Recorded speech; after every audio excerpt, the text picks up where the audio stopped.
Isang mapagpalang araw mga par. Linggo na naman, kaya araw na naman ng rides. Dito lang tayo sa malapit, dito sa Kabiang mga par at hanap tayo ng mapapwestuhan para makapagtampisaw sa dagat. Tara, samahan niyo ako mga par.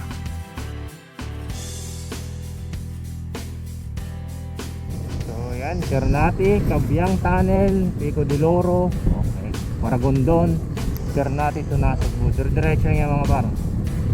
Kanan ka lang dito, diretso lang yan. Siyempre bago ang lahat mga par ay magpapakarga muna tayo ng gas. 47 madam, unleaded. Sandal lang. 47 ba yan ngayon? Uy. Okay.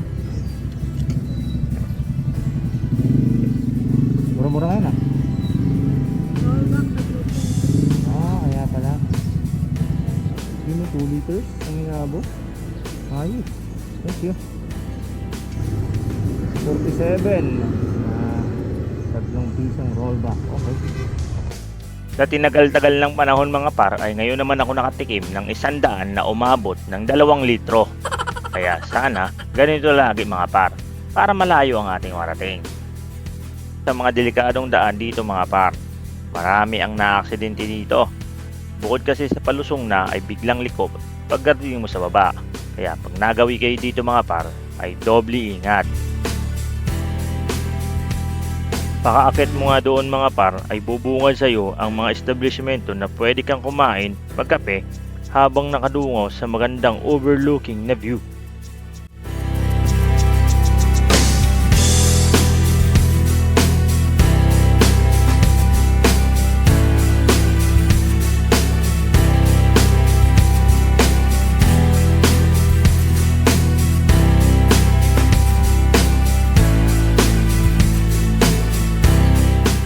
Siyempre mga par ay magpapalipad tayo ng drone para makita natin kung gaano kaganda pag aerial shot.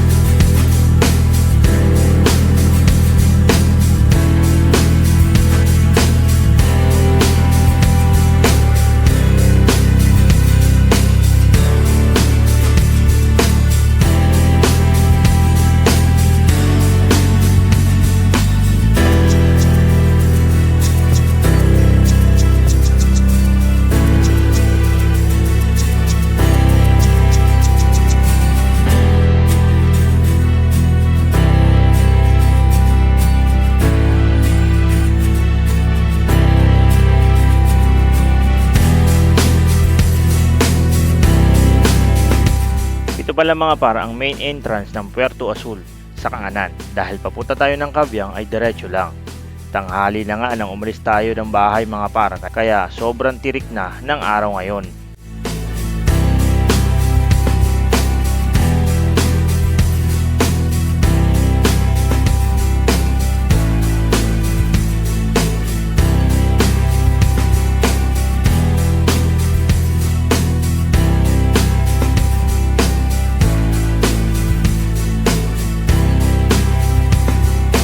Imbis na dumiretso ako ng Cabiang Tunnel mga par, ay sinubukan kong dumiretso muna sa Kailabni kung anong meron doon.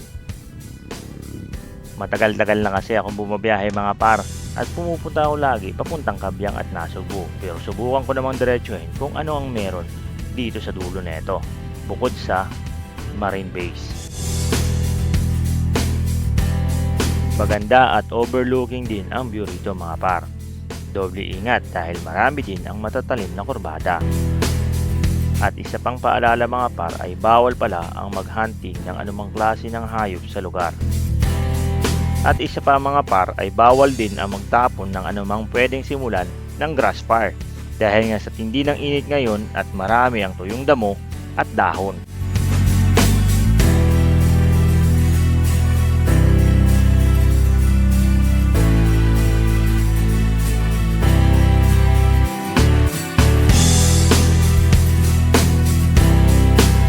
Pagdating nga natin sa parting ito mga par ay traffic dahil nga ay marami ang papasok papuntang Marine Base ng mga turista rin.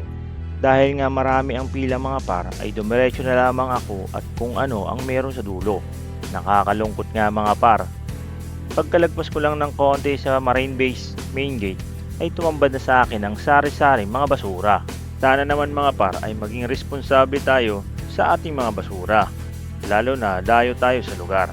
Mahirap na baka sa susunod ay ipagbawal na nila ang lugar at wala na tayo mapasyalan.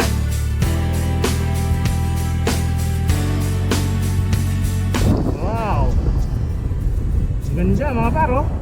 Kita yung Bataan. Oh, ganda.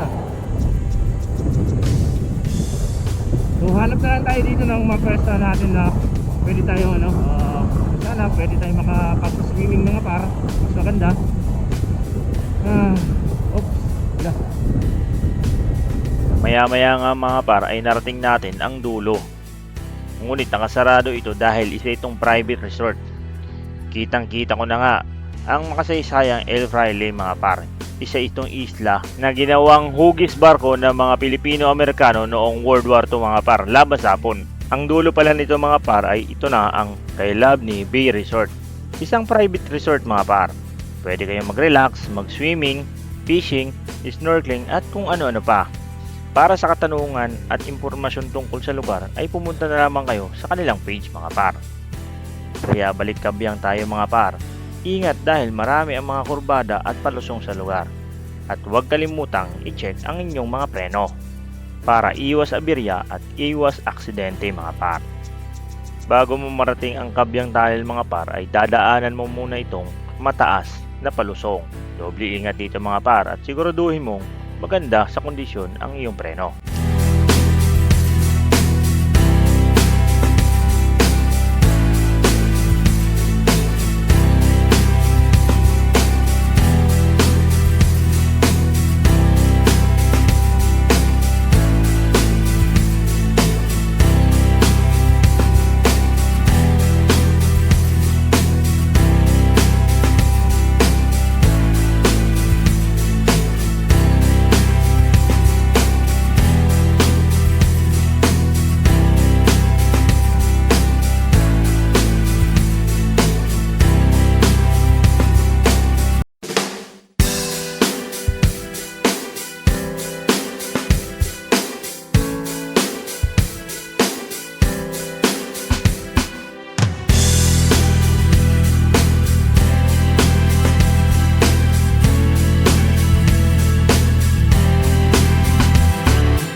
Isang paalala sa mga nais magpunta ng kabyang mga par. Bawal na po ang pumurada at tumambay sa bungad ng tunnel. Bawal na din ang bumusina sa loob ng tunnel mga par. Para naman sa ating kaayusan yan mga par, kaya sumunod na lamang tayo.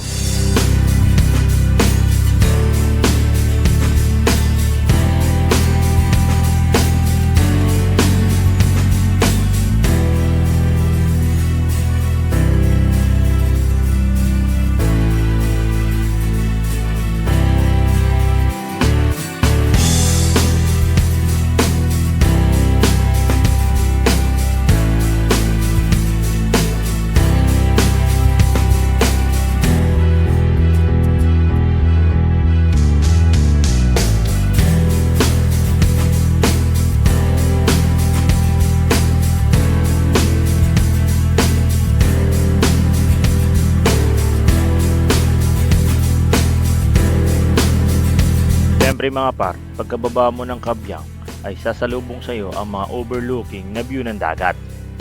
Han mo na maraming resort sa baba mga par at mga view deck na perfect para mag-selfie.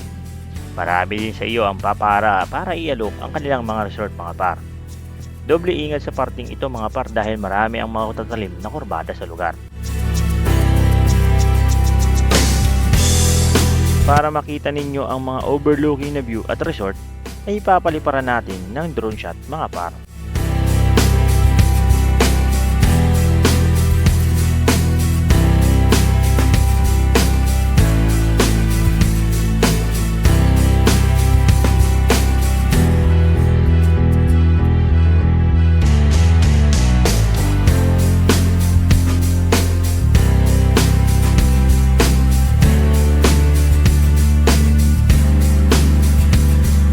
nalalaman nyo marami ang tao mga par dahil sa sobrang dami ang nakaparada dito sa gilid. Pagkababa ko nga ay traffic mga par dahil sa dami ng mga sasakyang nakaparada sa magkabilaang gilid. Ito kasi ang main entrance papunta ng beach ng Patungan mga par. Sigurado ay nasa Patungan Beach ang mga ito. Kaya dumiretso na lamang ako para humanap kung saan ako pwede magpahinga at kumain. Nagulat nga ako sa sobrang haba ng mga sasakyan na nakapark sa kabilaang gilid mga par. Marahil ito ang service ng mga naligo sa Patungan Beach ngayong araw.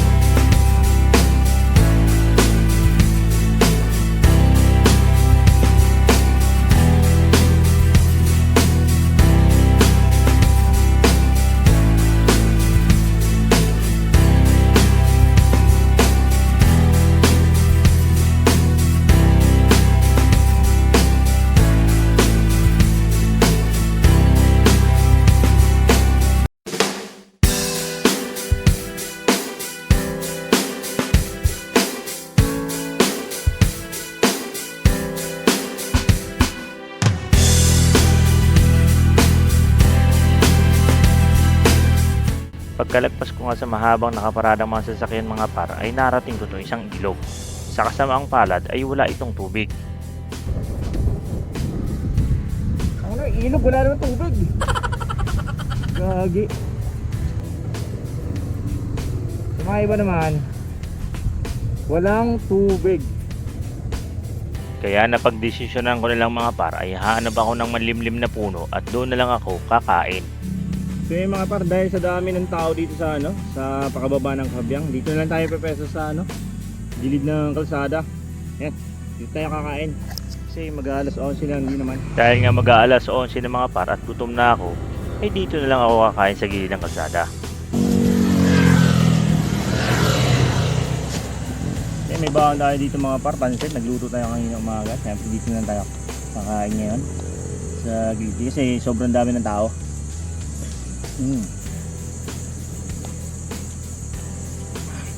Sobrang dami ng tao. Saan tayo papesto doon? Yeah.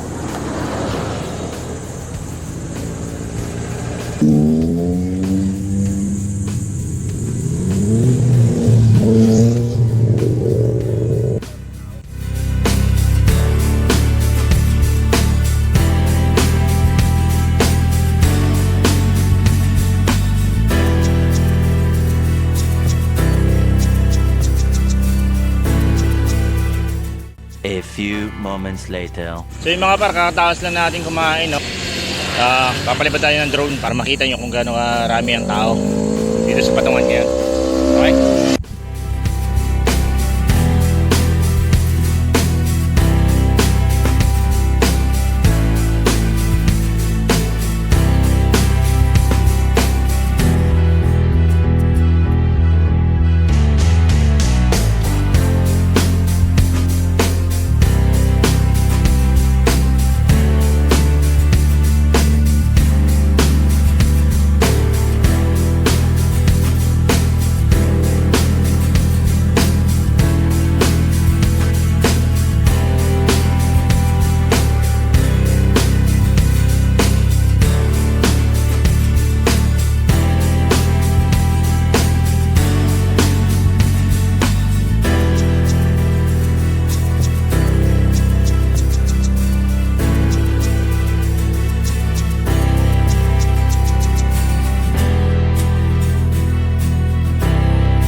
hanggang dito na lang ang inyong lingkod mga kadogs.